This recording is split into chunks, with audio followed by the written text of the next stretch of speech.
Good afternoon, everyone, and welcome to the fourth in our series, Managerial Insights, a series that was put together for the Darla School of Business to connect with its business community, to share some of the insights and experience that our faculty have in order to help businesses and other organizations help to get them through this time, but also how to help them emerge from this time as well.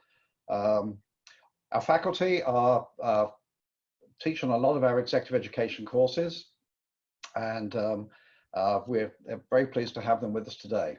My name is Ray Smith. I'm the Associate Dean for Executive Education, and this is a partnership between Executive Education and the Darla School of Business and the South Carolina Business Review and Mike Switzer.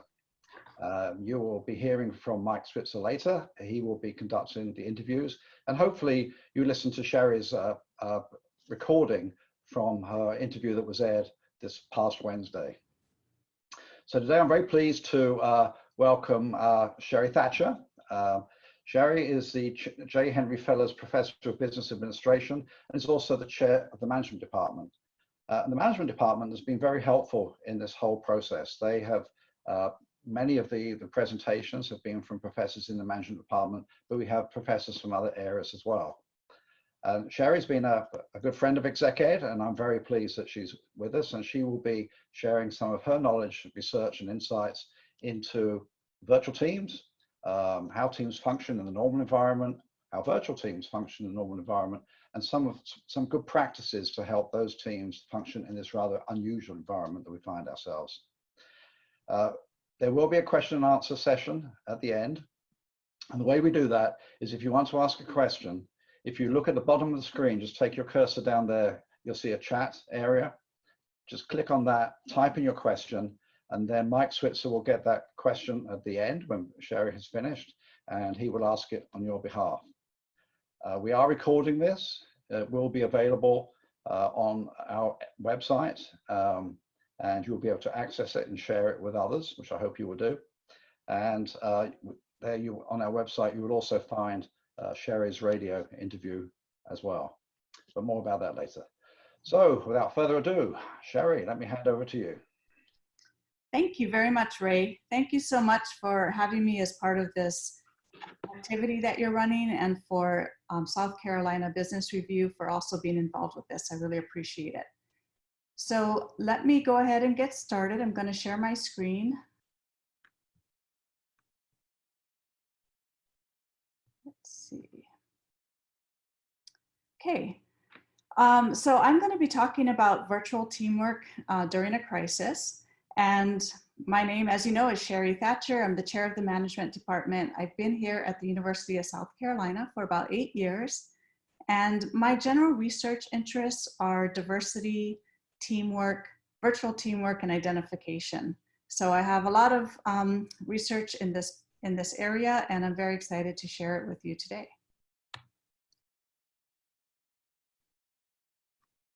Okay, let's see. So agenda. First, I'm going to talk about some benefits of teamwork.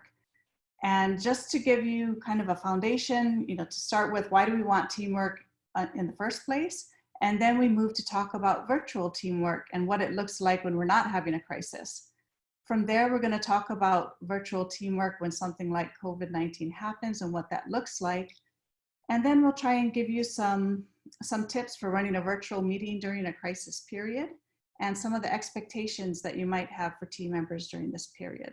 And finally, we'll end with a section on what we've learned and moving forward for virtual teams. So first, the benefits of teamwork. We know that over the past 3 decades, lots of organizations have been trying to use teams in various fashions. So the reasons why is because teams can come up with great ideas and very creative ideas. We have diverse perspectives from people from all different backgrounds. They riff off of one another and they come up with something really interesting.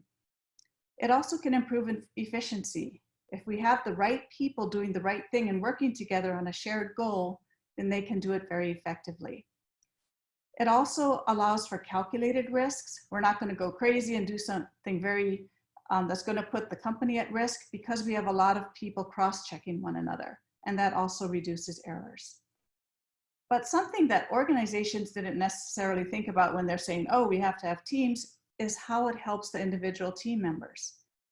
If teams are good and function well, then we know that the employees are happier, because people generally like to be with other people, and that social support is very helpful. Also, growth and development. We often think of human resources departments or leaders as providing us with growth and development opportunities. But when you work with a team, you are learning and growing all the time from how they're doing things or how other people on your team have different perspectives. It can also ease stress and burnout. So if you're really frustrated and working on something, others can help support you and back you up, and that's very valuable. Also, recognition. Again, this is something we tend to think about as, oh, a leader provides us with recognition. But if your team member says, hey, good work on that presentation, I really learned a lot from you, that in and of itself can make you feel really good. And we know that that type of thing increases productivity. And also, given that you have to interact with a bunch of other people and work on things together, you tend to reduce your level of individual errors. So there are lots of benefits of teamwork. So let's think about what teamwork looks like. Here's what a co-located team looks like, right? We sit together around a table. We have a sense of what's going on in the room. We can see one another. We can see who's looking at one another for advice, who's rolling their eyes at one another. We get a lot of cues from sitting around this table.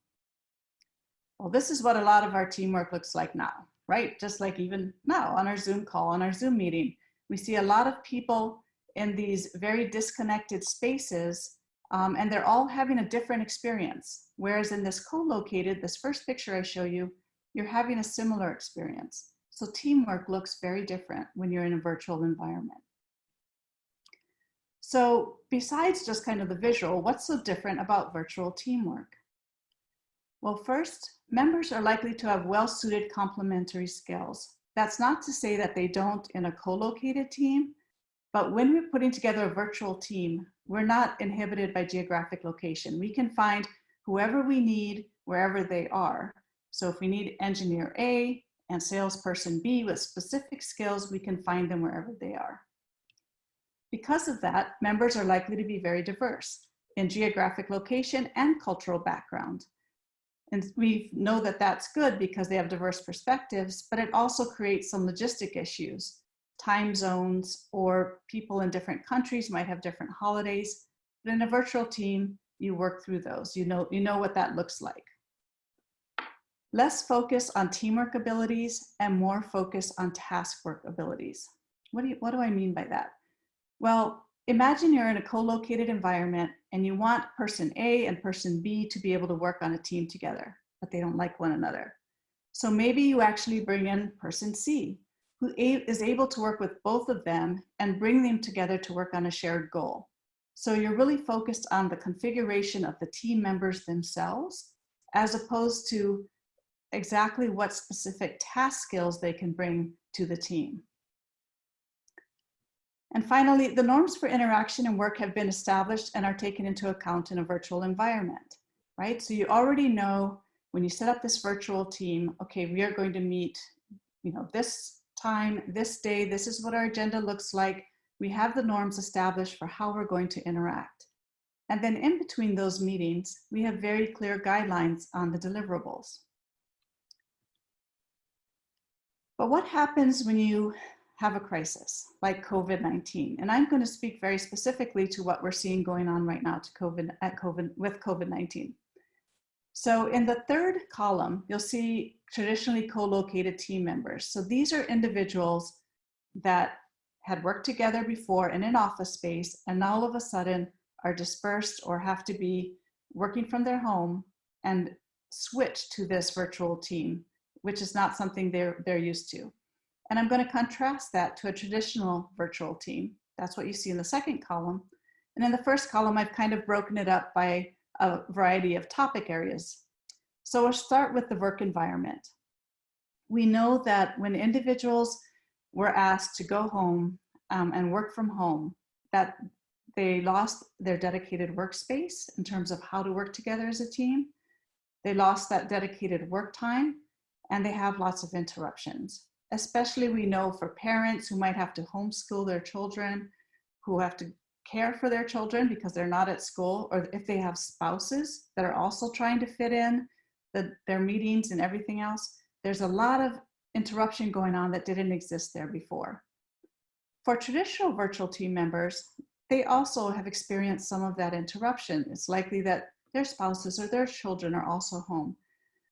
But it's likely they've had some workspace set aside because virtual team members tend to work at different hours. And so it may not be as much of an interruption, but it's still, you still see it. Technology issues.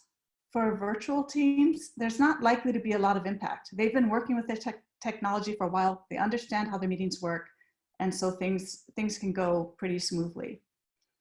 For traditional co-located team members, first, they might not have the actual technology. Their computers may be old and may be really slow in terms of running some of the programs that are required to run for them to work effectively at home. They may have insufficient internet capability, so their bandwidth may be relatively low or spotty. They may have 6 people in the house all trying to use it, which causes a problem. Or you have the inability to use technology effectively, right? Some people may not actually know, how do I use Zoom? Where's my camera, right? You see things like that all the time as people try to figure this out.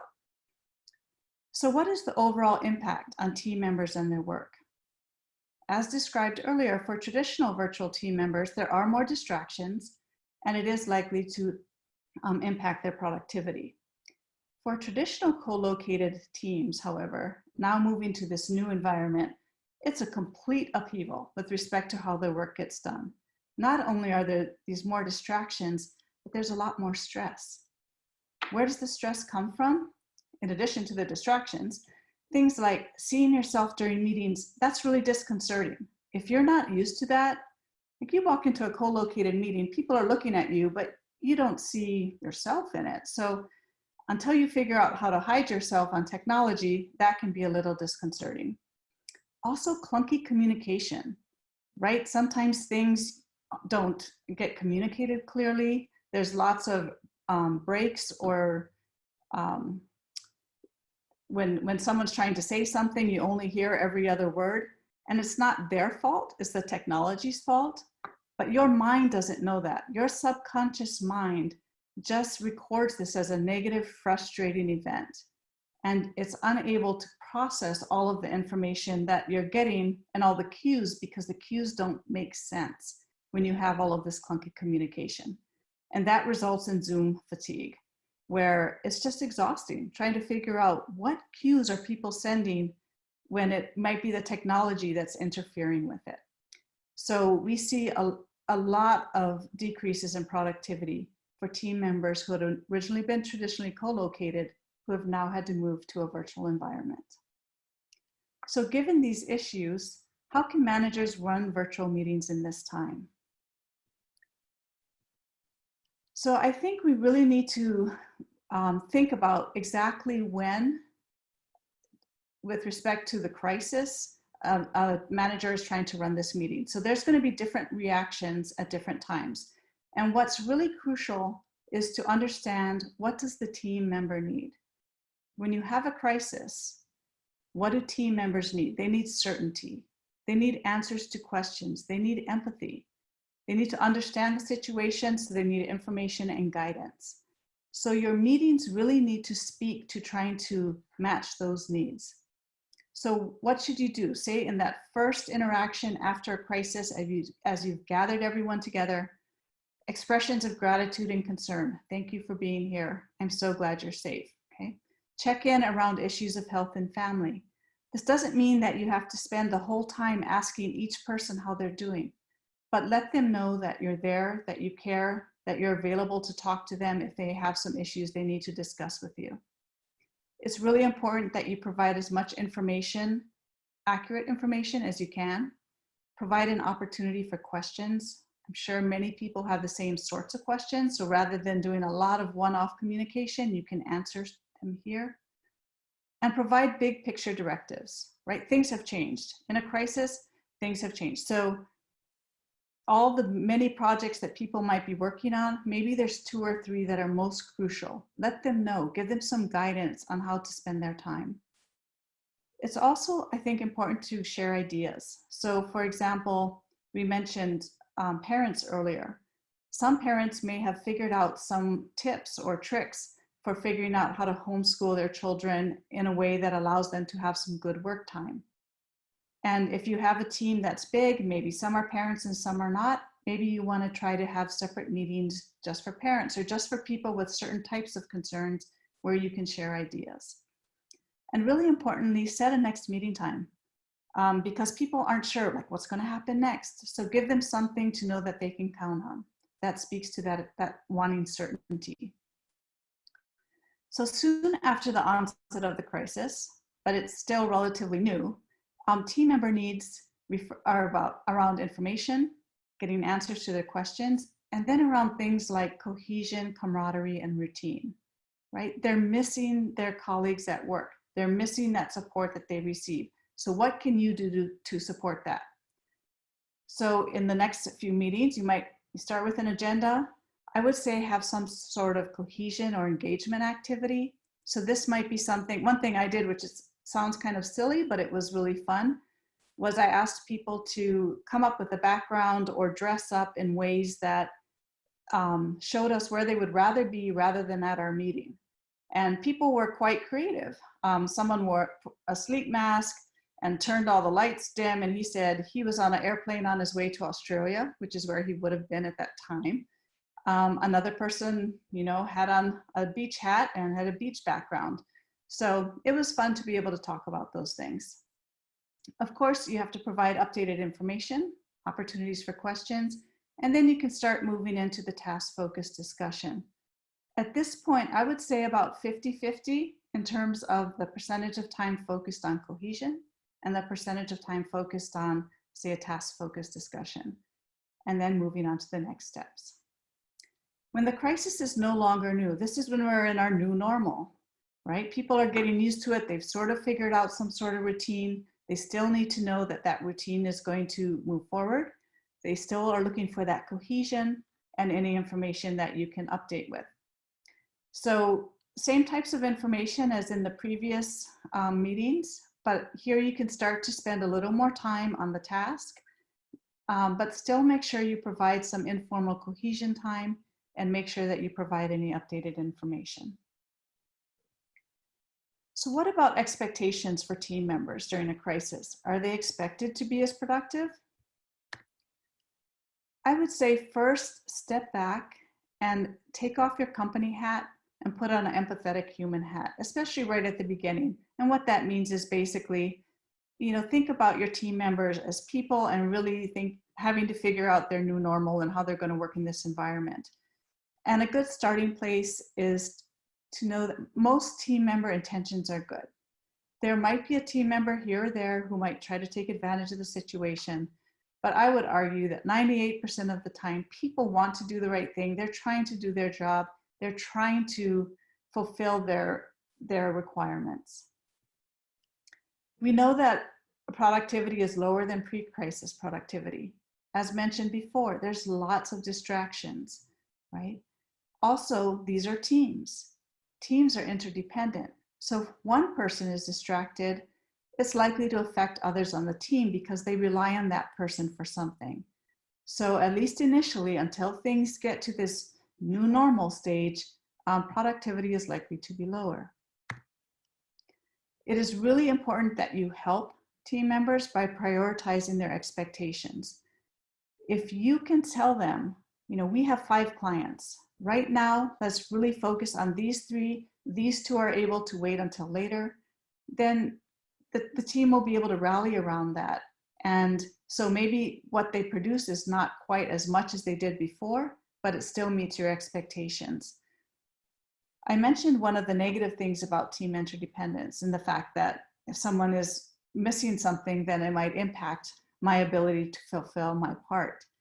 But as we get used to this situation, the other thing about team interdependence is I can try to help some of my team members if I have extra time. if I figured out how to work around, if I finished the clients that I had to deal with. So over time, the team works better together and productivity is likely to improve. In fact, we've heard evidence of this now that some people feel they're much more productive now because I can work at 2 in the morning and I like working at 2 in the morning and I don't have to get up and go to work at 8 or get my kids ready for school. Just a reminder, Zoom fatigue is real. And that goes to this next point. Lessons learned from the current crisis. Virtual teamwork is exhausting for those who are not used to it. As I mentioned before, we are, as humans, we try to read cues through what we see in people and how they react to things. And with all of the technology breaking things up and the pixels coming back and trying to put themselves together again, so we have these delays, our brain hasn't figured out how to process that effectively yet. Managing a team is not the same as managing a virtual team and is not the same as managing a virtual team in crisis. I think you have to be very intentional when managing a virtual team. You can't just kind of walk in there and wing things because you have to go back to what is it that my team needs right now and how can I organize things so that we get to the issues that team members really need. As I mentioned in point 1, reading your team members is much harder to do in a virtual environment, so you're likely to have to spend a lot more time doing that. You may have to reach out to people behind the scenes outside of the team environment and make sure that they're doing okay. It's exciting, but we can do a lot more virtually than we thought. Who would have thought that you could teach dance class via Zoom, right? I think we have a lot of faculty members who never thought or considered teaching online, and we were asked to do so within the space of a week. You have a week to teach your class online. We were able to figure it out. When asked to step up, people usually do, right? There's a lot of things that happened in this crisis that were kind of a surprise and people didn't think would work and they didn't think they'd be able to do it, but people want to do the right thing. And when asked to step up, they usually do. Okay, so going forward, this actually is kind of a general thing for everything, but I think it's really helpful for thinking about virtual teams. There are 6 basic motivators around work. 3 tend to be more negative, and those would be economic pressure, emotional pressure, and inertia. And believe me, in this crisis, all of these things, all of these motivators, these negative motivators showed up, right? So when there's economic and emotional pressure, what do people need? They need certainty, they need stability, they need empathy. So those are the types of things you would make sure that you provide them. For inertia, give recognition for meeting small and large goals. Let people know that what they're doing is valuable. And that ties into the positive motivators, purpose, potential, and play. Provide your teams with clear guidance about their goals and their impact. When this first happened and I had to meet with my team of faculty, and again, like I said, we had 1 week in which we had to put everything online and figure out how to address our student needs. And our faculty, some of them were kind of freaking out. And we kept reminding them, I know it's hard, I know that it's going to take a lot of work, but think about your students, like they're really struggling. What is it you can do and how can you organize your classes so that you really can help them? And having that purpose really was helpful to them. Potential, provide opportunities for team members to learn new skills from the task and from each other. We had so many faculty members saying, I'm not sure how to use this technology. We also had a whole lot of other faculty members saying, I know how to do it, and I'm willing to help you or help whoever else needs some guidance in terms of trying to figure this out. And finally, play. Just because we're virtual doesn't mean that we don't want to play. So try to inject doses of fun and cohesion into the team interactions to make sure that people still feel that sense of being one and working towards something. So on that note, I just like to say managing teams is hard. Managing virtual teams is harder. And some of the things that we get frustrated at when we manage co-located teams, like wasted time, people are spending a lot of time gossiping or talking, those are actually some of the things that help when we have to move to a virtual team environment, because people have formed those bonds, and so they're able to translate that encouragement and support into this virtual environment. So I hope that all of your teams look like these individuals on this Zoom meeting. They're all happy and excited and looking forward to work. I'm happy to answer some questions now, and if you have any after this webinar and you'd like to reach me, you can with the information down there. So thank you very much. I'm going to stop sharing now and we'll let Mike take over. Hey, Sherry. Good job, by the way, again. And so let me remind the participants that to submit a question, please use the chat function at the bottom of the Zoom screen, and we will review the questions and get those over to Sherry as soon as we can during this meeting. And the first question I have is, can you address the issue of trust during this new world we're in with virtual teamwork? And it's got to be different than face-to-face working, the whole issue of trust. Yeah, so trust is really interesting. We know from virtual teams that trust really lies on being reliable and the sense of expertise. So if I tell you, I have the expertise to be able to do X, and I will do it by a certain time and get it to you, and I fulfill those requirements, then you learn to trust me. So in a virtual world, it's not so much about the affective feelings that come from trust, but more about the reliability aspect of trust. But we're kind of in this weird space where oftentimes we're working with people that we're used to working with in a co-located environment.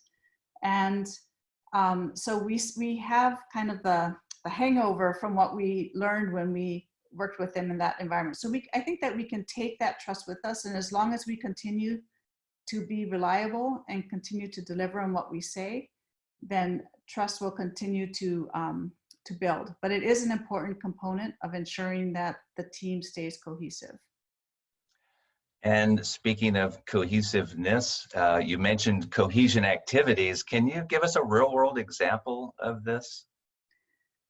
Yeah, sure. So there are a couple that I like to use to try to bring cohesion to my team, and I think people appreciate them. So one is maybe, depending on your team size, of course, if your team is 200 people, this might not work. But if it's say 15 or 20 people, you might just say, in 1 minute, tell me a personal win and a professional win.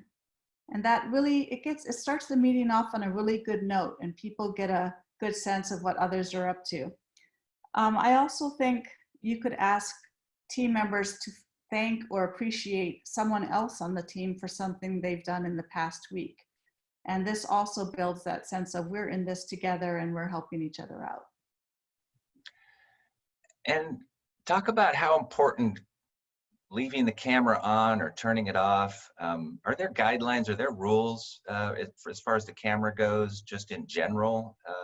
Because surely there are going to be team members that, that they need some privacy while they're working from home. Right. Yeah, I think this is a really interesting question, especially in this world that we're living in right now. Originally, when people set up virtual teams to be virtual teams, there's often a dedicated workspace. So you would be expected to show your camera and to interact. But nowadays, as you've probably seen with some of the virtual meetings you've had, people's dogs jump on them, people's kids come over, they're lounging by the pool. A lot of these things are distractions. So I think as a manager, you need to make it very clear what it is you expect. That maybe it's good practice to have camera on, but if the environment in which you're in is going to be distracting to you or others, then please, for everyone's sake, turn it off. And let me remind everybody, if you have a question, please use the chat function at the bottom of the screen and send us a question real quick. We're getting close to running out of time. It's 3:30, and I think 40 minutes overall is what we've allocated. So please use the chat function at the bottom of the screen to submit your question for Sherry. And Sherry, what would you say is the biggest challenge that you've seen managers have to face during this in setting up virtual teamwork? So what I've seen just from my own experience, along with talking to some other people having to deal with this, is that people are really uncomfortable with it. So if you've set up and joined virtual teams before, you're fine, right? Then you're good. But for anyone who hasn't, this is like a new world, and they don't know how to act. They don't know how functions work. They don't use the technology quite right, and it leaves them feeling worse. Like they don't feel cohesive because they feel like I didn't quite figure out how this makes sense for me. So it often takes some time for a manager to work on the norms and try to help team members through that. All right, I do not see any other questions, so I guess we can go ahead and invite Ray back to the screen, and we'll go ahead and wrap up this particular edition of the Zoom conferences, and look forward to the next one. Our next radio interview airs on Wednesday, so and of course we hope you're tuning in every day for the South Carolina Business Review. Ray? Thank you, Mike, and thank you very much, Sherry. That was really good, very interesting. One of the things I noticed when you went through your list, particularly at the end, the issue of playfulness and such things, is one of the things that I've noticed is missing. We used to bump into each other, be little jokes and so on. It's very difficult to do in this kind of environment. So I think I'm glad you raised that. Absolutely. As well as everything else. So Sherry, thank you very much. And thank you to all of you who attended. As I said earlier, this is recorded and it will be available. The PowerPoint deck that Sherry was using will be sent out to everyone who registered for this event today sometime. As for the video, it has to go through some transcription processes before it can be put onto our website. So you should see it there perhaps tomorrow with a bit of luck, or the day after. Please share it. Please share your experience on your social media networks and let other people know that this is available. You'll also find the other videos of the other sessions that have been there. And so far, we've looked at a big picture view as to why this is all happening and what we need to think about as we organize our businesses. We've talked about financial management and also how to deal with the monies coming from government to support us during this time. We've looked at strategy. Now we're looking at virtual teams. Next week, we'll have Rob Ployhart with us, one of the top researchers in the HR world. And he will be looking at hiring in times of crisis. That seems odd, doesn't it? Seems that that's not what's going on. But that's what Rob is going to talk about. Talent is always really important, and we should always be looking out for talent now and our talent in the future. So with that, I think it's time to close. If you did enjoy this, as I say, please share with others. If you have any feedback for us, please contact us at Executive Education.